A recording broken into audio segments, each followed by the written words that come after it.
Алардын 20 түрдүү мүнөзү бар. Аларга 20 түрдүү мамиле кылат.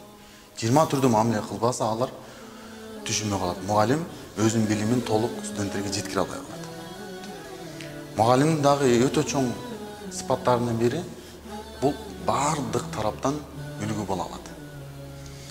Мугалимдин керек болсо жазганы, окуганы, сүйлөгөнү, керек болсо басып туруп кадам таштагандагын өзүнчө үлгү болот.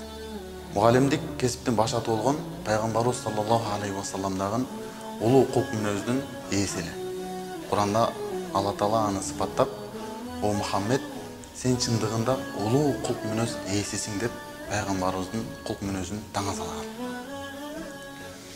Мугалим дагы мына ушуна ар бир тараптан окуучуларга, студенттерге үлгү болуш керек.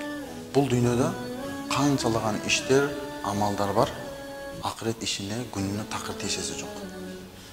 Бирок ал иштердин кылып жатканда ниеттин түздүгү менен, калыстыгы менен, Кудайга болгон ыкласынын күчтүүлүгү менен ошол кылып жаткан иштер акырет ишине айланат. Ошолордун бири бул мугалимдик кесип эмгек болуп эсептелинет. Балдардын, окуучулардын сабатсыздыгын, алардын караңгылыгын жоюу максатында кара жанын каршы уруп, убактысын, өмүрүн арнаган мугалимдер эгер ниети түз болуп, Кудай Тааланын ыраазылыгын табуу максатында, элдердин, адамдардын, окуучулардын сабатсыздыгын жоюу максатында чын ыклас менен эмгектенсе, алардын кылып жаткан иши акырет ишине айланат. Эбегейсиз арты үзүлбөгөн соопко ээ болушат.